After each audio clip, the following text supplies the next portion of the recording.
Hello and welcome to the show. One of the most beautiful parts about our global village is that we are all different. Different cultures, different languages, different traditions, different faiths, and of course, different food. Today's guest says, while we may be different, it is that food part that brings us all together. Our guest is an award-winning chef who found a way to fuse different cuisines and cultures into one beautiful dish, actually several. Please welcome the author of the Twisted Soul Cookbook, Chef Deborah Vantrece. Thank you. Thank you for joining us. It is a pleasure to have you here. No, it's my pleasure to be here. Thank you so much, Portia. Yes, indeed. I want to start with what you were doing before you started cooking for a living. Before cooking for a living. How'd you go from flight attendant to what you're doing now? Actually, it was a strike. That was a wake-up call for me. Yes. So I'd been flying for about 7-8 years or so. Yeah. I'd gone through several contract negotiations.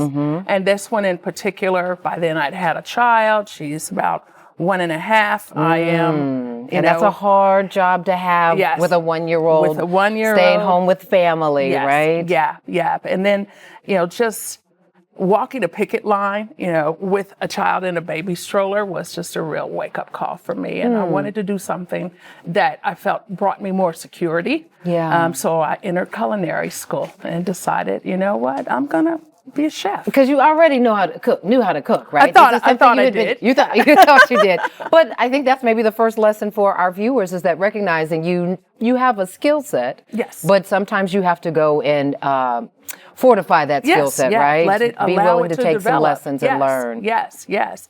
And a lot of the things I knew, of course, was, based on home cooking. I came from a family that cooked, and they cooked well. Yeah. But as I traveled a little bit, I got to learn so much more about food and cuisine and how it all related, back to different cultures. So that's interesting. I want to talk about that because, a lot of times we travel and we enjoy the food, right? And like, oh, this is good. I've got to come back here and try this again, or maybe take the recipe home. But what was it about the experience that made you say, I want to take this back home and share it with others? Well, for quite a while, I actually had the opportunity to live in different countries. So I was immersed in the culture in a whole different way. It wasn't like I was a tourist just coming for a week or so and enjoying food at a restaurant. Right. I was, blessed to be able to go into homes, and just show up on a Wednesday afternoon. So you developed a real appreciation for not just the dish, but what goes into the meal and the preparation. Yes, and the culture behind those dishes and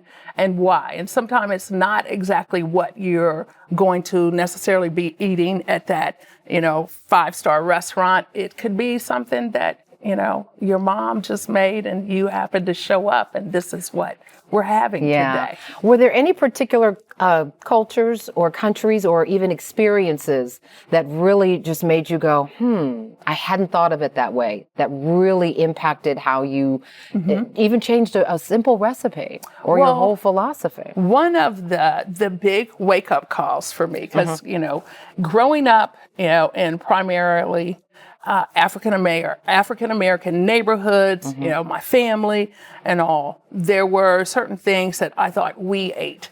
And they weren't privy to other people. Other people aren't eating this. This is just what we eat, right? Collard greens. Exactly. Folks are always surprised. They're like, no, it's not just us. Yeah, it's not just Everybody loves collard greens. Exactly. And one of the biggest things was chitlins. All right.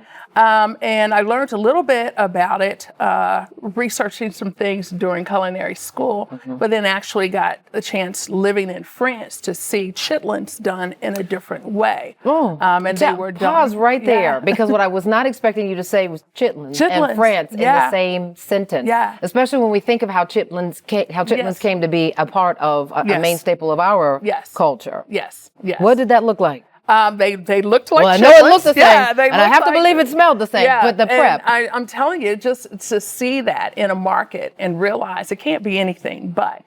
And then to find the application for it, which, in France it's big in a sausage. It's a sausage called an andouette. and it Yes, is of a course. chitlin sausage. That makes and in different regions, especially like in Normandy area, you can find these pretty much at any little side cafe, done in the form of a sausage. So that was like this light bulb moment, like, oh my God, look at this.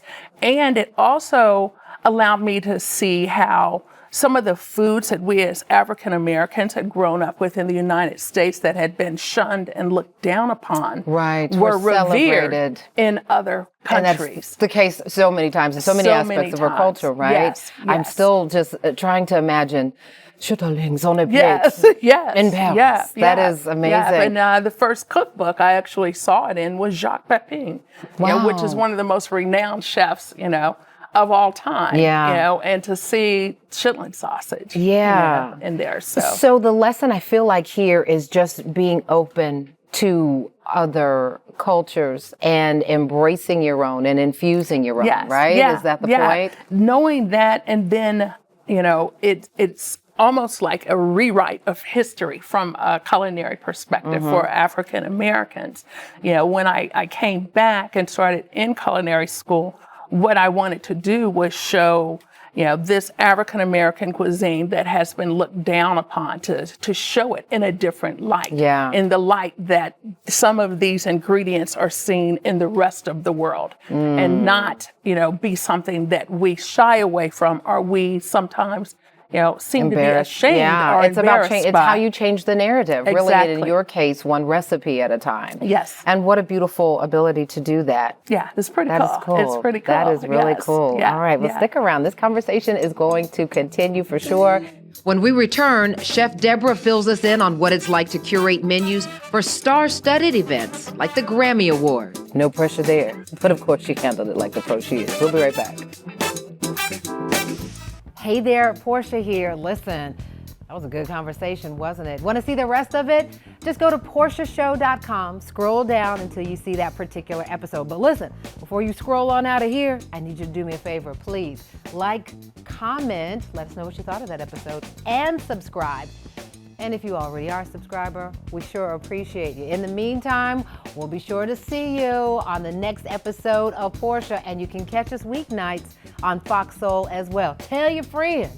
Tell them to like, comment, and subscribe. See you next time.